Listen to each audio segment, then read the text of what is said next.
If you're a business owner, there's going to come a point where you need a stronger tech stack to have a clear picture of everything all in one place.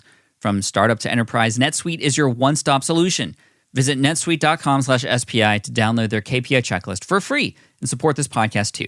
If you do find yourself buried in manual work or struggling to have a clear picture of your business, you should know 3 numbers: 37,000, 25, and 1. 37,000, that's the number of businesses which have been upgraded to NetSuite by Oracle. 25, NetSuite turns 25 years old this year. That's 25 years of helping businesses do more with less, close their books in days, not weeks, and drive down costs. And the number 1, because your business is one of a kind. So you can get a customized solution for all of your KPIs and one efficient system with one source of truth. Manage risk, get reliable forecasts, and improve margins. Everything you need to grow, all in one place. Right now, download NetSuite's popular KPI checklist designed to give you consistently excellent performance absolutely free at netsuite.com/SPI. That's netsuite.com/SPI to get your own KPI checklist. netsuite.com/SPI. There's a better way to create a website, a professional, crisp website you'll be proud to publish, and it just takes seconds. This is all thanks to Hostinger's AI website generator. I recently took this for a test drive, even shared this on my YouTube channel. It was mind-blowing. Not just how quick you can build a website, but with the AI, how great it actually can write copy for you. You can use the AI logo maker. Plus, it got it up in no time, and it looks good. Absolutely mind-blowing. So if you want to build a website, go to Hostinger, because they're a top, highly rated global web hosting platform. And all you have to do to build a website is just answer 3 questions and let the AI do all the work for you. You can build as many web pages as you need without knowing how to code a single line of anything. They have great support, too. That was one thing that I had a problem with another host back in the day. Hostinger has 24/7 support and a library of video guides. And here's the thing. You can do this for less than $3 a month, including a free domain name. That is crazy. So create a live website now at hostinger.com/SPI. And listeners of this podcast, you can enter SPI for 10% off your order and a free domain name. hostinger.com/SPI and use the code SPI for 10% off and a free domain name. Give it a spin. This is the Smart Passive Income Podcast with Pat Flynn, session number 121. Slam! Da-da-da, da-da-da. Let the boys be boys. Slam! Da-da-da, da-da-da. Let the boys be boys. Welcome to the Smart Passive Income Podcast, where it's all about working hard now so you can sit back and reap the benefits later. And now your host, the man with the best voiceover talent doing the intros for his show ever, Pat Flynn. Want to stop grinding through resumes and just meet your match already? Well, you can with Indeed. If you need to hire, you need Indeed. It's your matching and hiring platform with over 350 million global monthly visitors, according to Indeed data. Plus, their matching engine helps you find quality candidates fast. And it works like really fast. In fact, by the time this ad's over, 23 new hires will have been made on Indeed, according to Indeed data worldwide. It's the perfect match of speed and quality. 93% of employers agree Indeed delivers the highest quality matches compared to other job sites. And I think Indeed is the place to go. It's easy to manage. Everything is in just one spot. The interview process, it's scalable with you and your business as it grows. Like there's no other platform you would need than Indeed. And listeners of this show will get a $75 sponsored ad job credit to get your jobs more visibility at Indeed.com/smartpassive. Just go to Indeed.com/smartpassive right now and support our show by saying you heard about Indeed on this podcast. Indeed.com/smartpassive. Terms and conditions apply. You need to hire, you need Indeed. We entrepreneurs are at our desks a lot, so having solid equipment is super important. And a sit-stand desk can make a huge difference, as many folks on our team will attest to. If you haven't tried one yet, this offer from Uplift is for you. Plus, you can support the show at the same time. Visit upliftdesk.com/SPI for 5% off your order. Over 1 million customers have chosen Uplift Desk. Innovative product designs, reasonable pricing, same-day shipping, free accessories with every desk. You can see why they're such a big hit. And did I mention the industry-leading 15-year warranty? And that covers the complete desk, by the way, not just the top or some fine print like that. Moving while you work is just healthier. And Uplift Desk provides a state-of-the-art experience. They're stable, made of very solid materials. There's over 100 desktop choices and customizations available. Just the choices for material for your desk are amazing, all the way from laminate to eco to bamboo to solid wood. If you want to build the workstation of your dreams, I highly recommend checking them out. Go to upliftdesk.com/SPI for 5% off your order. That's UPLIFT desk.com/SPI to get 5% off your entire order. Thanks, buddy. You're the bomb. No, you're the bomb because you could say bomb like that. And because you're awesome. I wish I could say bomb like that. Everybody, that's my voice talent, John Melly. You can find him at johnmelly.com. He didn't pay for this ad spot. I just wanted to give him a shout out because he's awesome. Thank you, John, for everything that you've done for the show since day one. Everybody, welcome to session 121 of the Smart Passive Income Podcast. Thank you so much for joining me today and spending a little bit of time out of your day with me and our special guest today, Jordan Harbinger from The Art of Charm. And the really interesting thing about this episode in particular was I wanted to invite Jordan on the show because he's doing some amazing stuff with his business. He's created an amazing business model in terms of integrating a podcast and with courses, like actual live courses with online courses integrated with that as well. And I wanted to get him on the show to talk about how he's become so successful. And it's interesting. You'll notice that we actually never get into that. And based on the title of this session, which you've probably seen on iTunes or wherever you've played this, we're actually not talking about his business model. We are talking about networking, because that's sort of what he teaches. He teaches relationship building. Specifically, his classes are primarily for men looking to build confidence, not just the whole dating thing, but actually to become a better person, a better man. That's the whole art of charm thing. And, I asked him a few questions at the beginning of the interview, as you'll hear, about how we could become our better selves in terms of putting ourselves out there, making a great first impression, having people remember who we are, having people come back to us for more, those types of things. Because there's nothing more important, I believe, nothing that could help you get a quicker start, nothing that could help you succeed more than creating the right connections with other people in this world. Seriously, I wouldn't be here without the people that I've connected with along this journey. And you can never do this alone. And so if you understand how to better connect and network with people, that will give you such a huge edge. So don't take this stuff lightly. This is extremely important information that's going to help you with your business and make you more happy in life.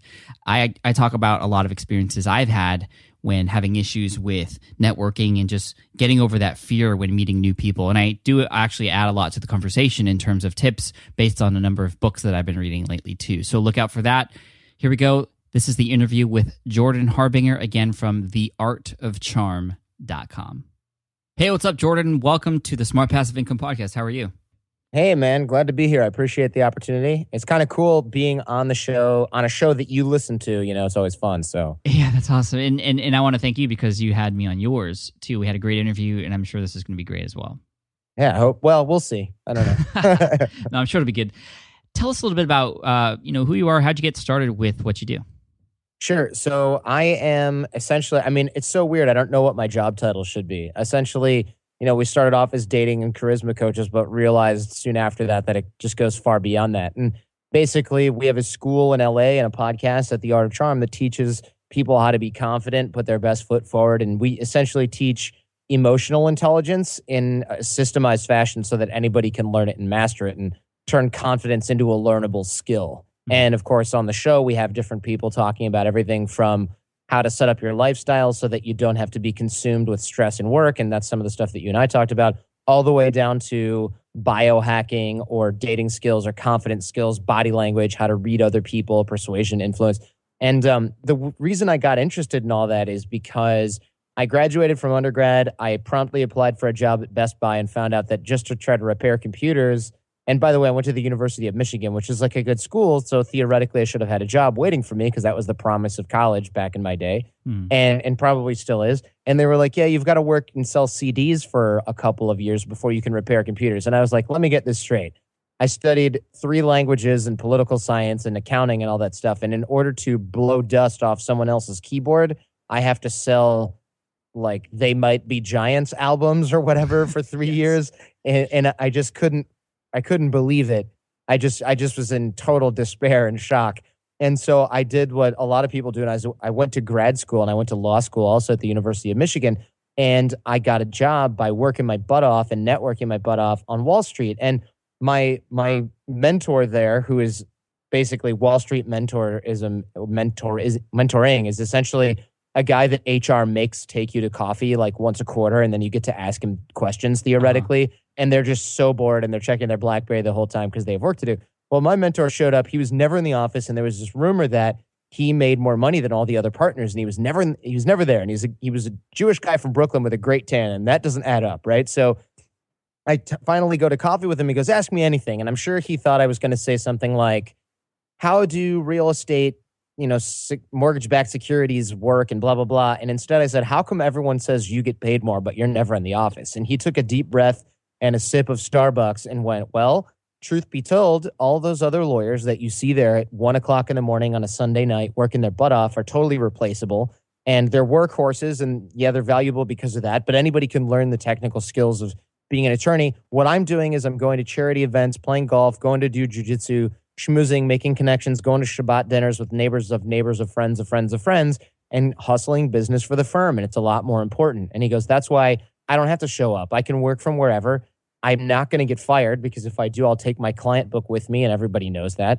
And I'm worth a lot more than an hourly wage because I'm the one making the connections." And it just sort of changed the way I look at work and consequently my life, because I thought, wait a second. So you're telling me that all these technical skills that I'm just racking my brain over and that I theoretically went to law school for 3 years to learn is kind of something that I'm going to pick up along the way or not, but is also secondary to it, hanging out with people and getting them to like you? And he was kind of like, pretty much. So I thought, wait a minute. All right, if there's a skill that I have that other people don't have, it may be a people skill thing, but at least it was more interesting. And I thought definitely the guys that were like the introverts that sat in closets reading legal books all day, those guys were never going to be able to pick up the networking and what we called rainmaking aspect of the business. So I knew that was kind of like my secret weapon. That was like and I wish I could come up with a cool sports analogy, but that was like my fastball, right? Mm-hmm. Nobody else could do it. It was going to be like, if I was going to succeed at that firm, I knew I had to be, wait for the 90s reference, Nolan Ryan my favorite baseball player. Is it really? Yeah, I have his autograph. He's like one of the only baseball players I even know that didn't play for the Tigers. So, so I knew that I had to have that skill, that unique skill that no one had.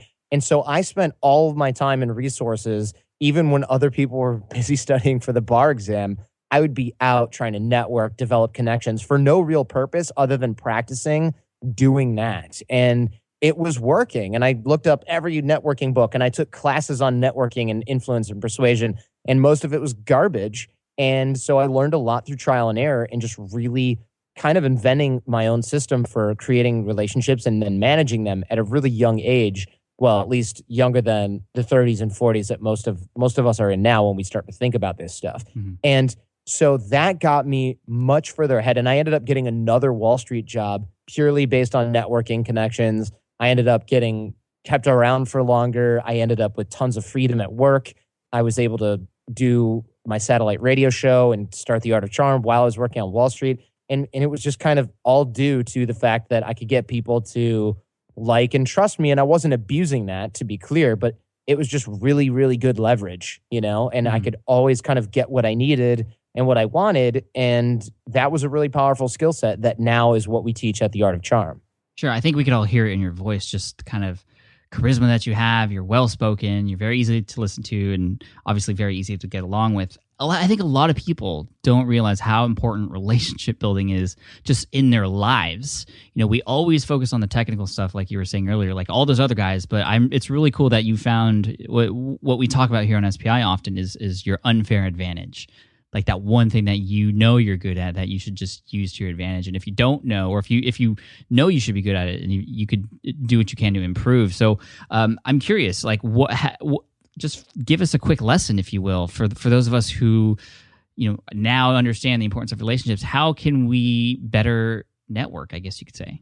Sure. I mean, it all comes down to, and there's a lot of guys that are really good at this stuff. Like my friend John Corcoran's really good at it. Even guys who are just like guys like yourself who just run businesses, especially if we work from home, we tend to be either really good at it or really bad at it, because good at it out of necessity, bad at it out of the fact that we're alone in our place 24/7 with nobody else around. And when we're not, we're with our families, right? So it's really an interesting sort of skill set. And so starting from the beginning, a lot of people think I can't network or manage a network. I don't even really know how to make a great first impression. And then there's other people listening right now that go, I make great first impressions. I don't need this. And you and I both know that the people who say that are probably the people that need it the most, because their lack of self-awareness is actually what annoys everyone about them. And so becoming more self-aware is kind of a process of being open-minded to new things, getting people comfortable enough around you to get feedback from them and asking for feedback, and then not reacting like a crazed chimpanzee when they give you honest feedback, which was tough for me for a really long time. And getting honest reflection from people is really powerful, because you might go up to your assistant and go, no, really, tell me, are people intimidated by me? Are people afraid to tell me what they think? And if she goes, no, then the answer is yes, right? So the trick is to really try to chill out, cultivate an air of trust around you, around people that already know you, so that you can get honest feedback. And that's going to take you pretty far. Other elements, at least in the beginning, other elements of getting natural charisma and making great first impressions are just really becoming masters of the fundamentals. And sort of where I start with that, it depends heavily on if guys are coming to our school in LA, that will depend heavily on what they come in with, levels of insecurity, goals that they have. But one sort of universal mistake that I see a lot of people making is they think, or they mistakenly think, that their first impression is made when they want it to be made. And so what I mean by that is, you and I might be at a cocktail party or something like that, talking, or some sort of event, talking to each other, and we notice some guy kind of like lurking around us and walking around. And I don't know if this has happened to you, but it happens to me a bit as well. And I find it kind of disconcerting, even though I understand it. And then there's people like kind of hanging on the outskirts of the conversation, or, asking other people for introductions to me instead of talking to me directly. And it's a little bit weird, although I totally get it. And the thing is, then eventually they might have a drink or get an introduction, and they come up and I'm like, oh, that's that person. You're that person that's been sort of hovering around. And that's not a great first impression, because it's very unconfident, and it's not very charismatic. And it also shows kind of a lack of awareness, which isn't a great first impression. Of course, that person thinks, all right, my first impression is this. Here's my in. I've got somebody else, and here's the in the conversation. And men do it with women a lot too. They'll be like walking around the bar, waiting until their 3 shots kick in, and then they'll walk up to the girl when her friend's in the bathroom and she's texting or checking Facebook, and then it's like, hey, what are you drinking? And she's like, ew, go away. And the reason isn't because you're gross and you said the wrong thing. The reason is because your first impression was made 20 minutes ago when you walked in the door with your hands in your pockets, looking at the floor, pretending to watch the basketball game, had 4 shots of Jägermeister, and then decided to stumble over there half an hour later. That was your first impression. And so it's always basically when you're a blip on their radar, that's when your first impression is made. Not when you want to be seen or discovered or heard, but when they see you, when you're a blip on their radar. And so essentially for most of us, that's right when you walk in the room is the earliest that can happen. And we've all seen those weird sitcoms or movie scenes where the guy's outside and like steals someone's parking spot, and the guy's like, hey, that was mine. And he's like, screw you. And then walks into the venue, and that's the guy he needs to impress. Is like the guy whose spot he stole or whose coffee he dumped on him on his way in, right? Yeah. And so a trick that we'll give is just, well, let me back up the truck. It's all about nonverbal communication, because if your first impression is made not when you're talking to people, and if you can't talk to them directly at first, it's all about the way that you appear.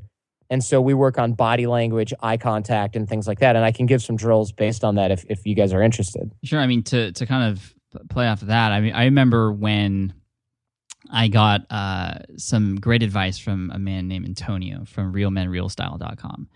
And he actually, I had helped him with an ebook through my ebook, eBooks the Smart Way, which you can get at ebooksthesmartway.com. He downloaded that. He created his own ebook, and it was downloaded over 100,000 times. And to thank me, he created this 20-minute video, because he's sort of an expert in men's fashion, all about the types of clothing and things that would look good specifically for my body type. And I was just completely blown away by how awesome that was and how much education I learned, but B, putting that stuff into practice, because he knew I was going to conferences, and he understood exactly what you said, the power of the first impression. After I started dressing nicely and going to conferences, I started getting treated differently. I started actually feeling more confident as well. And, I think that played a huge role in, my eventual performance on stage when I was up there and people were paying attention to me. It's just incredible. And we don't want to believe that first impressions are all about appearance and things but it's just the honest truth that that's how it is. I don't know if I'm sure you've read, actually, I was listening to Tim Ferriss's podcast and he had Neil Strauss on, who is an author of one of my favorite books called Emergency, but he has this other book that's just a bestseller called The Game, which is about this whole pickup artist community. And I read that because I was just so interested in it, and I liked the author from his other book. There was a lot of interesting things I picked up from that book that could definitely help with business relationships and networking. Of course, one of the first things I learned was, like you said, when you enter a room, just smile. That alone is huge. Is that sort of along the same lines as what you're saying? It kind of is. Yeah, it's funny because it's like Antonio, know him well, love that guy, super value giving. Neil Strauss, good friend. We actually went to North Korea together, which is kind of funny. Oh, interesting. Yeah, and Neil wrote that book, and yeah, I know, of all places. But I mean, he's an interesting dude who likes going to interesting places that are, going to make for a good story. And I love that book as well. In fact, it's one of the reasons my business is successful is because my show started before that book came out. And then when it did, everyone was like, what? You can learn this? And then it was like our stuff just inflated like a hot air balloon. And so it's funny because it is about that nonverbal communication. Smiling is one aspect of it. And so one of the drills that we give that we can sort of apply globally without seeing you first or knowing who you are first is every time you walk through a doorway, straighten up your body language. So shoulders back, chest up, chin up, smile, act like there's a light coming out of your chest when you talk with people. And that'll keep you upright, and it'll also keep you engaged with people in an interested manner. And of course, we know from Dale Carnegie's old school stuff that in order to get people interested in you, you have to be interested in them, right? Mm-hmm. How to win friends and influence people for those of you. Right. Yeah, exactly. The like original self-help / confidence book, right? Right. Where all the examples are about typewriter salesmen and Benjamin Franklin and Dale Carnegie or Andrew Carnegie. And so it's a great drill because here's the thing. A lot of people are going, I can't remember all that stuff when I walk into a room. It doesn't make sense. How am I going to do that? How am I going to walk in and, just know that I got to sit up straight and do that? And I got to be present, and I can't have a conversation if I'm micromanaging all my nonverbal communication. If you spend the next 2 weeks or even the next 2 days straightening up your body language, putting on a smile, having that light coming out of your chest, et cetera, every time you walk through a doorway, and I mean in your own house, throughout your daily routine, at your office, not just when you're trying to put your A game on for some networking thing, you will build this into a habit where you don't have to think about it anymore. And that's the ideal scenario because at the end of the day, remember, your first impression is made when you're a blip on their radar. And so it doesn't matter if you're going through Starbucks at 4 p.m. on a Tuesday and you have your body language in order, then when you meet somebody that could benefit your business or a business connection or just if you're a guy and you're single and you're looking at the cute barista, you're already set up. You don't have to go, oh, wait, I've got to remember to smile and stand up straight now. I mean, you don't have to do that. You've internalized it. And that's a beautiful thing because one of the principles at the Art of Charm is that the mind follows the body and the body follows the mind. So if you've got great physiology and you've got great body language, then suddenly you're feeling pretty darn good. And we've all seen those like weird self-helpy videos where they're like, put your arms up like Superman and jump up and down and say, I can do it. I'm not going to ask you to do that. But if you just have great physiology and confident body language as often as you can throughout the day, you're going to feel a heck of a lot better. And you might even start off by just getting a standing desk so that you're not sitting around hunched over all day. And I don't know if you work at a standing desk or not. I do. But it changed everything for me. Yeah. Absolutely huge. I'll put some resources in the show notes for where you can possibly get one up or possibly get a standing desk. It's absolutely huge. It's actually funny you mentioned all that because I've been working with a practitioner lately for health reasons to get me on the right diet. And, he's been working with me in my particular body type to get, to my goals. And for the longest time, we had spent a lot of time and effort on posture, just, straightening up and not hunching over. That's sort of where the standing desk came from, but also a lot of stretches to make sure that my head is on top of my neck, which is on top of my shoulders, which is on top of, and not sort of curved. That alone has helped me with energy and confidence.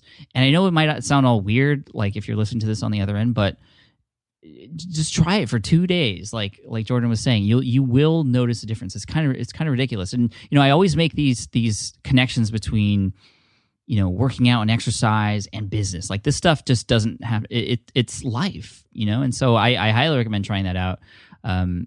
So yeah, so beyond the first impression and beyond those initial things, there's obviously, and I'm sort of using what I remember from reading the game here. I one of the things that I have an issue with, and I mentioned this, I forget where I mentioned it, I think on a podcast one time, but people were very surprised by it. The fact that when I go to conferences, when I go to different events, I am still completely nervous going up to somebody I don't know and introducing myself. And there was a part in that book I remember, it's like, I think he calls it the 3-second rule, where you don't even give yourself 3 seconds to think about what you're doing. You have less than 3 seconds. If you see somebody you want to talk to and it's sort of, they're available to have somebody come up to them, you don't just want to interrupt, obviously, but you just don't think about it, you go. And why are we always our own worst enemy when it comes to this? I mean, it's so important to meet new people. I mean, one relationship, one networking connection can change the course of your life, but you have to make those connections happen. What's going on in our heads there? It's true. It's you just said the key word, what's going on in our heads. And we call that being in your head. And the problem, the worst part of it is that smart people are the worst at this, because we are always thinking, we're analyzing, and the more analytical your brain, the more quote unquote in your head you're going to be. So guys who are really smart, like Google engineers and Yahoo guys who are kind of dictating the structure of all of the networking that goes on the internet, and NSA guys, and we get a lot of military intelligence and special forces at the Art of Charm. Those guys are in their head like crazy because they're smart as hell. And so they're always thinking, well, I could go up and talk to Pat Flynn, but then he's probably busy. And if he's busy and I talk to him while he's busy, he'll associate that negative interruption with me. And then he might not like me. And if he doesn't like me, he's not going to help me launch my ebook. And if he doesn't help me launch my ebook, I'm probably not going to be successful, which means my wife's going to get mad at me and she's going to make me get a regular job. And I really don't want a regular job. Oh my God, my life is going downhill. I'm never going to be successful at this. Oh my God, Pat Flynn's walking into the bathroom. I just lost my opportunity.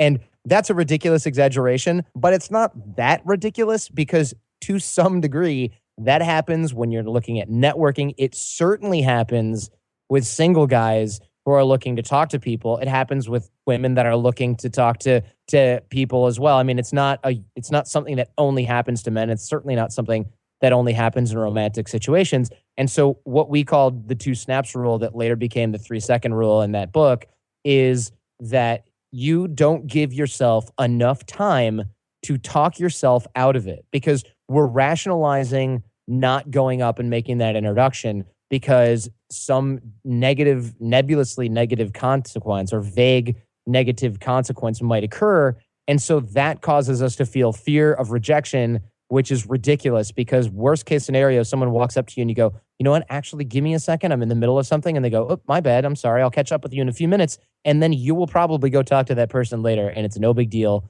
And you'd probably forget that they interrupted in the first place. In the other situation though, we're going in our head and we're going, this terrible thing is a potential result of this going horribly wrong. And even though the chances of that are 1 in 1,000, I'm just going to only focus on that potential negative result and then worry about that to the point where it makes me completely unable to act. And in the military, they call it paralysis by analysis. Mm-hmm. And unfortunately, it happens outside of the military. It happens in business. And you're right. Those networking connections can make or break you. And I know that you know this, and it's great for your audience to know this. The most networked people that I know, they make so much money and there's so much business coming their way that they're slammed with opportunities. And their biggest problem is figuring out which one is going to pan out the best for them, because time becomes the limiting factor. And I don't know if you know Jason Gaynard, but he's super well connected. He's a great guy and he runs some really awesome private networking events. and he was in massive debt. I had him on my show before. He's in massive debt, like $250,000, which to a lot of people sounds like an insurmountable bankruptcy incurring number. And he popped out of it in a few months just by asking his network for business opportunities. And he got people just giving him like $84,000 to run events. And he pulled himself out of the hole so fast. He didn't really understand how it happened so quickly. And that was purely because of his network and his ability to create relationships with other people. And I don't know, and feel free to correct me here, Pat, if you think I'm missing something, but I don't know anybody who's successful in business that is terrible at building and maintaining relationships. There's probably an example here and there, but I don't know anybody firsthand. No, you're absolutely right. It's crucial. It's absolutely crucial. You cannot do this alone. You cannot be alone if you want to become a successful entrepreneur. And so you have to reach out. You have to get out of your comfort zone. And a lot of these rules and things that we're talking about, strategies, I guess, if you could say, in terms of relationship building, do help and all around, not just for, obviously dating and things like that, but for networking and life and business. I mean, I remember as far as, the paralysis by analysis thing, I remember when I first started public speaking. I remember that first presentation I had in Chicago in 2011 at the Financial Blogger Conference. This is what was going through my head. I imagined myself going on stage. I imagined myself forgetting what I was going to say. And then I imagined tomatoes flying at me and then slipping on the tomatoes and falling and like breaking my nose and then running off stage and then waking up naked in a ditch somewhere. Like that, those were my actual thoughts in my head. And I was getting sick. And it's so like, it sounds so ridiculous and stupid when I think about it, but that's what was going through my head. And that's what goes through our heads when we do something new, when we are at all scared of what the outcome might be. And this is what happens when we go up to people. This is exactly why I never asked a girl out in high school, because I imagine these types of things happening. So it's really cool that we're on here. And it's so funny because, Jordan, right before we got on the call, we're like, okay, we're going to talk about, maybe a little bit about, relationship building, but then I want to get into your business and how you run Art of Charm. I really want to keep focusing on this because this is extremely important, I think. Is that okay?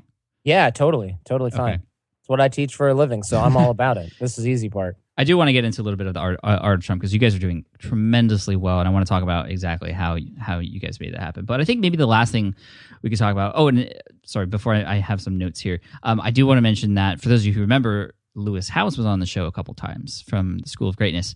He talked about in his episode, his first one that he was on, just how important and the relationships were for his success as well. He's an ex-football player, got injured, and the way he came out of that was through building relationships. And I think anybody who knows Lewis now is just, he's like the most huggable, large teddy bear in the world. That kind of thing. And he's a good friend of mine. It's funny because he came to my office once just to like hang out for some reason. I think we were going to eat dinner.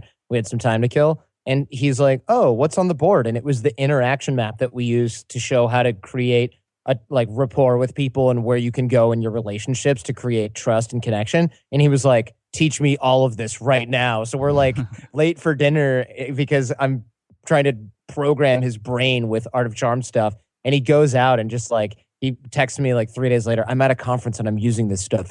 It's amazing. And I'm like, I didn't invent human interaction, but I'm happy to take credit for it.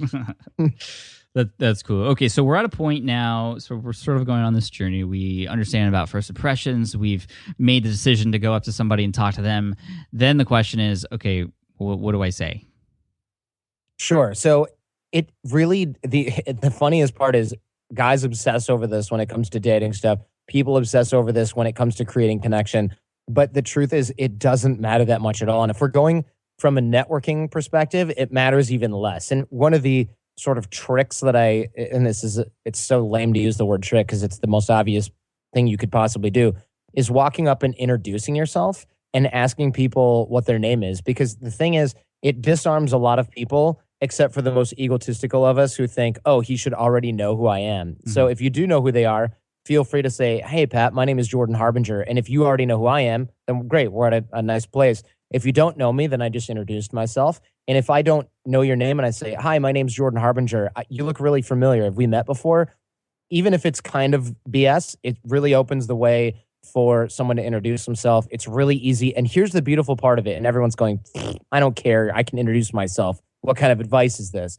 The reason that it's important is because even if I'm talking with somebody else and someone goes, hey, you look really familiar. Have we met before? It's so much less rude than them like bursting into an existing conversation and going, hey, my name's Jordan. Nice to meet you. Because that seems kind of used car salesy. Whereas if somebody goes, oh, you look familiar, it's almost like, oh, haven't we met before? Don't I know you from somewhere? And it's totally naturally spontaneous. And so it doesn't matter if I'm interrupting something. It's so forgivable because someone's introducing themselves. They're putting themselves out there on a limb. It's a little bit more relatable than them wanting something from you. And it's a little hack that I've tested a ton, because to get a busy speaker's attention when he's talking with 5 people can be next to impossible. Especially if you're just waiting for your opportunity. You might be one of those schmoes standing in line waiting to talk to somebody. Not a good place to be. So at the end of the day, it doesn't really matter what you say. Introduce yourself. And if you've met that person before, you're at a networking event. It's okay to forget a name. It's not the end of the world. People obsess over these mnemonic devices. Yes, you should remember people you've met a few times. It doesn't really matter if someone spaces on a name. People who get offended by that typically have kind of an ego thing going on that you don't really need to make your problem, in my opinion. Right. And, there's a lot of people out there listening to this, most likely, who have no trouble with this stuff. Right. But I do. And I know a lot of people out there listening do have trouble, starting these conversations. And I think the point here is just start. Because I know that when I'm in networking situations and with other groups of people who I don't know, I'm comfortable once I start. It's just the whole getting started part that is tricky for me. Yeah, and I totally get that. And, the reason I think I mentioned before, we get a lot of intelligence services people in here. Those are not people that have trouble starting conversations. Those are people that start conversations and develop connections because their lives literally depend on it and because it's their entire job. The reason they come to the Art of Charm is because we don't just teach you how to open your mouth, but we teach you how to generate the trust and rapport. So for people that are listening that are like, I don't need to know how to start a conversation, I totally get that. We would then work with those people to hone in. All right, we want to make you really naturally charismatic. We want to get rid of some of the little flavels that might be turning people off that you've never gotten feedback about. We might want to teach you how to calibrate, because someone like me who started off as an introvert and then went to like really energetic to try to kind of overcompensate for that, that was turning a lot of people off. And so I had to dial it down. And now I'm at a level that I think was probably my quote unquote natural energy level, where I'm not overcompensating by being too loud and also not crawling in my shell because I don't want to disturb anybody or be too loud or, bug people with my presence. And so we would work with those people to calibrate that and get people to like and trust them a little bit more, because a lot of the people who think I have no trouble with this. Sure, you have no trouble starting conversations, but what do people really think about you? And that's almost impossible to know. And so one of the benefits of coaching, either with the Art of Charm or with anybody else who can give you trained feedback, is really honest feedback and also constructive criticism to work out some of the flavels. Because you'll get a guy who's a CEO of a company and goes, I'm pretty sure my employees love me, but I decided to come here and hone it anyway. And then they go back to work and it's like they'll call a month later and go, turns out a lot of people are really impressed by the changes that I've got. I didn't know I was so abrasive. I didn't know I was intimidating my staff. And now they're comfortable telling me all these problems that they're having, which for a CEO or any executive is the best thing possible. If your employees are afraid to tell you what's wrong, you're in trouble because you're going to hit that wall without any warning, right? Yeah. And so we work a lot on that stuff. And it's not just, here's how you start a conversation. Body language, nonverbal communication is great for first impressions. But like you said, there's tons of people listening who go, meh, I'm good. I don't need that. Yeah. This is great stuff. Any final thoughts on networking? Any maybe one last sort of the 80-20 type of tip for everybody out there who, at least I am getting into conference season very soon. I'm going to be going to a conference in August, in September, October, and November. So for somebody who's brand new to all the conference stuff, what's the best tip that you have? Sure. For me, there's one golden rule and one actual tactical tip that I'll give. And the golden rule it's one of the mottos of the Art of Charm, is essentially leave everyone better than you found them. So for example, say you just gave a talk and someone's coming up to you and you're like, I've got to pee. I can't sit here and talk to this person. You might say, hey, listen, Jordan, I would love to talk to you, but honestly, I've really got to go to the bathroom and I might forget to catch up with you later. just email me or hit me up later and we'll reconnect.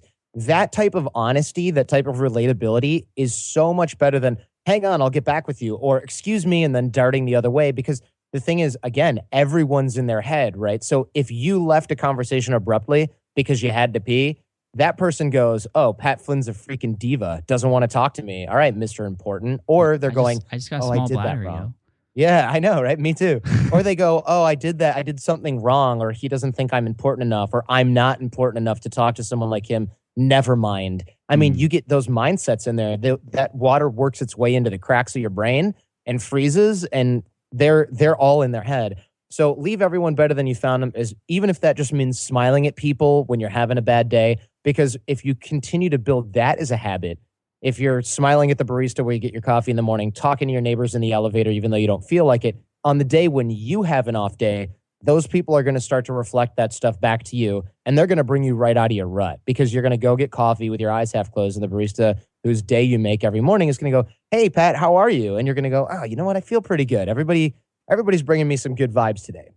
Yeah. And that's a great place to be. And that might be a little bit woo-woo, so I'll leave you with an actual tactic. And that is that when you're networking, when you're meeting new people, especially if you've got a memory like mine, and or you are meeting just hundreds of people or just dozens at one time, systemize it. Don't be the guy who keeps a stack of business cards in his wallet and goes, who the heck was this? Systemize it. There's software called Contactually, or if you're already using a CRM like Zoho or Salesforce, have your assistant or do it yourself enter all of the people, where you met them, their email and phone number, even if you never plan on calling them again. Reason being, you're going to start to see how the web works. So you might meet someone 3 years later, type their email into your CRM, and oh my God, I met this person at another conference a few years ago. And if you're entering it every night or during lunches or breaks when you can, you're going to start to say, oh yeah, that's actually, that guy is the guy that runs that thing that I wanted to follow up with. And I didn't even put that together because all I see was his name. He's just a guy that was sitting next to you at lunch with 10 other people. You'll start to realize, oh, okay, this is somebody who knows this other person who knows this other person. I wanted a connection to some third party. You can get it from the 5 people you just met. And that's why things like LinkedIn, the good CRMs will interface with things like LinkedIn, Facebook, et cetera. And you can see how you're connected to those people. And that's a really powerful thing to create, because then basically you kind of have a private LinkedIn or a private personal network that you can use to create introductions. It's like what LinkedIn was invented for until it became like Facebook 2.0, which is what it is now. And that stuff is extremely powerful because people think, oh, I'm not going to create so many connections that I need a system for it. But the problem is, once you go, man, I need a system for this, it's too late, because you've got 3 zillion people in your brain. You don't know where they came from. You don't have their information. It's in a stack of cards on your desk that's essentially useless, and you might as well chuck it out because there's no way you're going to keep it all straight. And the rationalization for not doing this is, if people are important enough, I'll remember them. And it's just not true. Yeah. It's really not the case at all. And people who are awesome at networking, they make these introductions, they have systems, and even the way that they introduce other people are put through these systems, and they're amazing. Yeah, like you mentioned earlier, John Cochran, who is the one who introduced us, I would say. I think that might actually be true. It's either him and or Chris Ducker. Yeah, both of those people are super connected, and are doing really well because of it. Yeah, and surprise, surprise, when I was like, oh, they said, who do we want to meet? And I was like, here's a list of people that I'm really keen on talking to, and you were probably one of the names on that list. And they were, oh, I know him. I can't remember exactly how it happened, but I do remember that, getting an introduction was a beautiful way to do it, because I could have emailed you and ended up in the Ask Pat queue with 10,000 other emails, and you'd probably be getting back to me now instead of 3 months ago or whatever it was, right? No, a trusted friend told me that we should meet, in that email, or said, hey, there's this guy named Jordan, you should check him out. Of course, I'm going to pay more attention to that. Yeah, absolutely. I trust the other guy already. So, I really want to leave one more short tactic for making introductions. Can I do that? Oh, no, please. Fast. No, this is good. Okay, so one of the things that I learned from Jason Gaynard, who is also an awesome connector, and I think I made him talk about this on my show as well. He does this. I do this now. I think it's amazing. And everybody probably knows what SoundCloud is. It's like the YouTube of audio only. And basically, you can get this app for your mobile device and or use the web. And you can just throw an audio clip up there in like 5 seconds and share it with whoever you want. And it's up there and you can make it private. It's really easy. So instead of going, hi, Pat, this is Jordan, in an email, I'd like you to meet this person and CC'd here, da da da da da. What he does and what I now do is I go, hey guys, too lazy to write an email, but I figured I would make this SoundCloud introduction and I will send it to you and the other person. And I'm just talking. That way, it's the next best thing to me getting you two guys in a room and me doing the introduction personally, because I can sit there, talk about it. I don't have to think of like bullet points, format it. It lowers the bar to making the introduction and makes it more personal at the exact same time. And so I think it's just like a really cool little hack that probably started off as him being lazy and overwhelmed by introductions and turned into like the new best way to make introductions between two people. Yeah, that's super cool. I really like that. Now let's talk about, I'm just really digging this conversation right now, so I can keep it going because I keep thinking of new things that I think would benefit people. Sure. In terms of introductions, tell me why people should be introducing their friends to each other. You know, that could be something that we could all do more of probably, but why should we consider doing that more? You know, it's funny because one of my, I hate resolutions, but I guess it's the best word for it, is to introduce as many people as I can to one another. And in fact, I have an assistant whose sole job it is to find good guests for my show and to help make introductions, because I know that if I try to do it myself, I'm going to make just a few. He's literally constantly thinking of people that I should introduce. And it's done more for my business than probably any other single smaller sort of project or task. Mm-hmm. And the reason is because a lot of people go, oh, well, you know, I can't get an intro to Pat Flynn because I don't have anything to offer. I don't have enough money to be valuable, or I don't have a large internet presence. And they're just, the people that reach out might be like, Pat, help me launch my business. And you go, oh my gosh, there's so many people like that. I can't deal with it all. You point them to some blog posts and some resources because there's 100 of those people every day. But if a person who doesn't have, quote unquote, anything to offer keeps going out and networking and meets tons of other people, like say there's somebody that, say John Corcoran didn't introduce us and it was some random person who met you at a conference and met me at a conference. They might email me and go, Jordan, help me with my podcast. And I would go, okay, I can try. I've got some resources I can hook you up with, but you know, here's the sort of stock post because I get this question all the time. They might ask you for business help and you go, all right, here's the same resources. But if they go, hey, Jordan, you should meet Pat Flynn if you haven't already. I go, oh, awesome. I've definitely heard of you. Thanks, random guy off the internet that I guess I met once, right? Mm-hmm. And so now if he does that 2 or 3 times, suddenly I'm like, who is this random stranger who keeps introducing me to very useful, well-connected people that I'm really clicking with? I owe this guy a solid. So when that same guy then says, you know what, I don't want to bug you with this, but I'm starting a podcast. Do you have any tips? I'll probably, instead of pointing him to the same old crap, you know, I'll probably be like, you know what, I owe this guy a solid. His introductions have done a lot for me. I'm going to get on the phone with him and help him out with this problem. And it's the principle of reciprocity. Robert Cialdini talks about it in his book, Influence, which is one of the like OG titles on persuasion. And you can link that up in the show notes if that's the kind of thing you do. It's Robert Cialdini, Psychology of Influence. It's like super, I think I read it when I was 14 and I was like, oh my God, this is fascinating, and kind of opened my world to this stuff.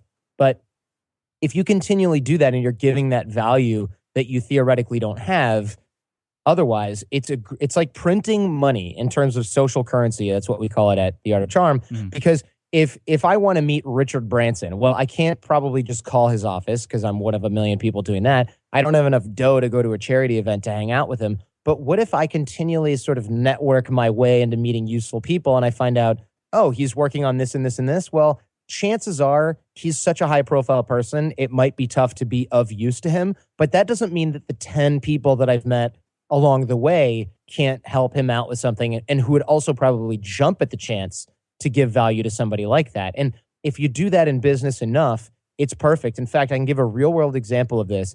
My friend Ben Greenfield, he's a fitness biohacker guru. He's got a great online business and a great podcast as well. He said in a group that we were in randomly, I'm so annoyed. A typhoon hit the Philippines, you know, and now my virtual assistants and all my outsourced team is just totally out of commission. This is the 3rd time this has happened.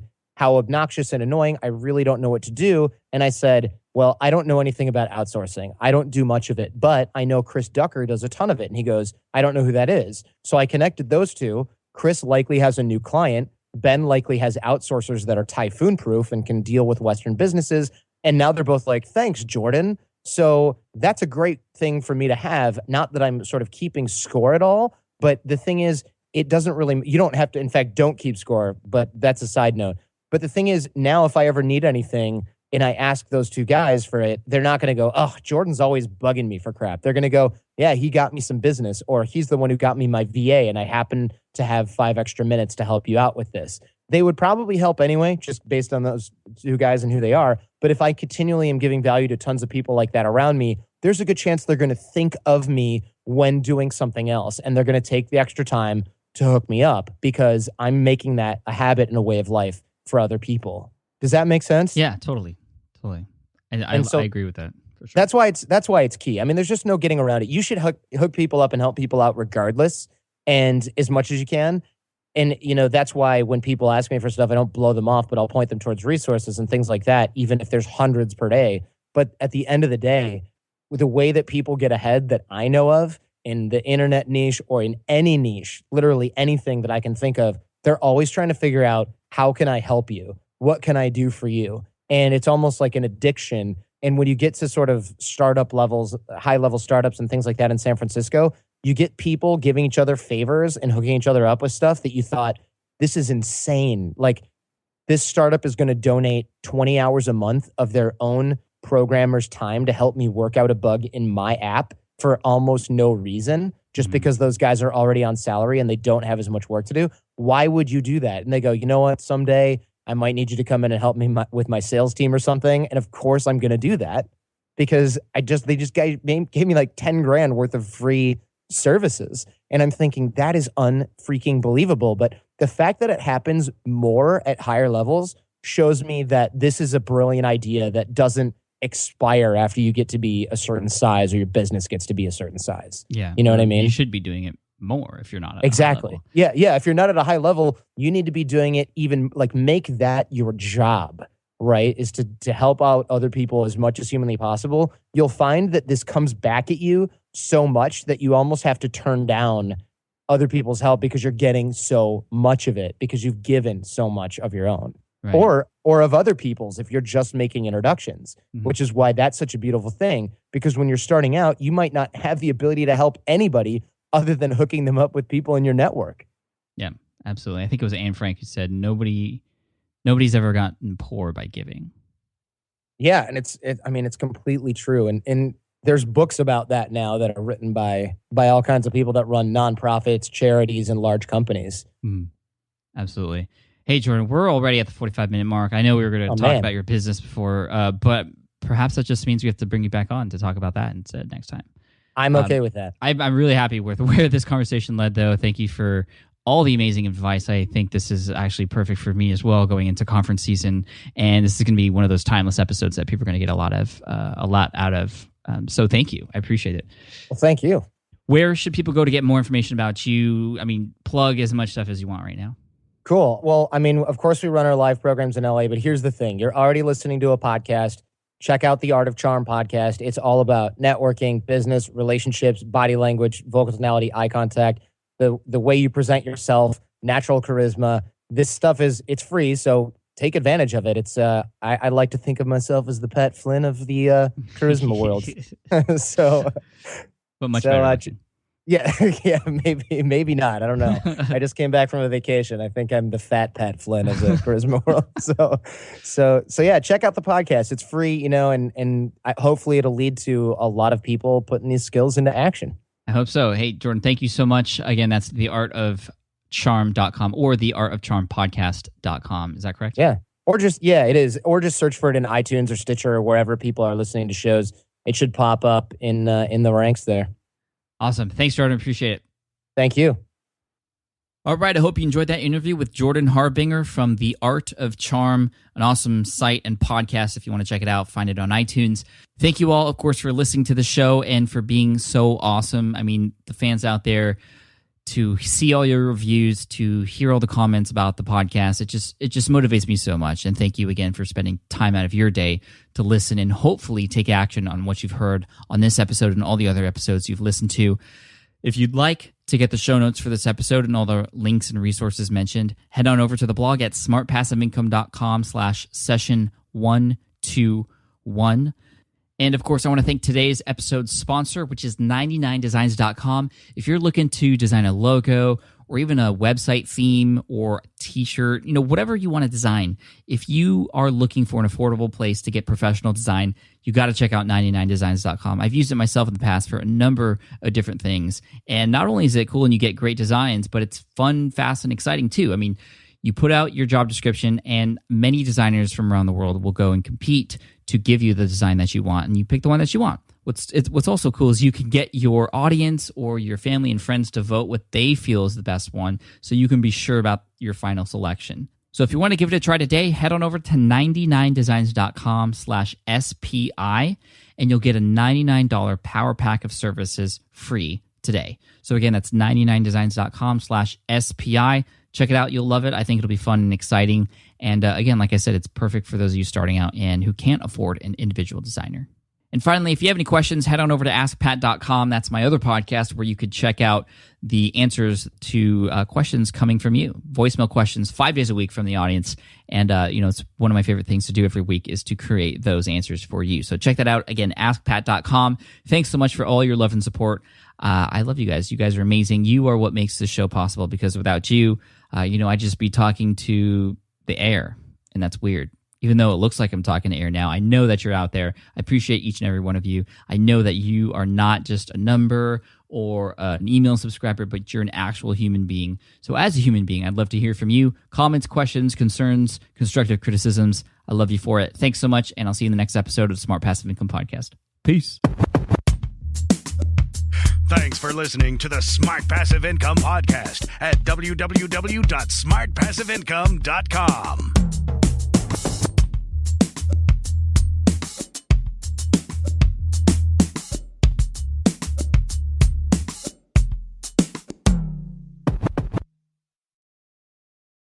Starting a business can feel daunting and confusing, but it doesn't have to be. That's why Terry Rice started the Launch Your Business podcast, another awesome show from the Entrepreneur Podcast Network. Each week, Terry shares strategic actions, specific tools, and what he refers to as high-performance mindsets that allow you to thrive under pressure.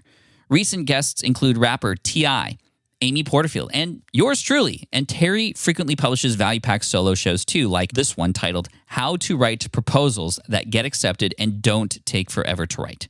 Great stuff. So make sure you listen in to Launch Your Business right now on Apple Podcasts, Google, Spotify, or Stitcher.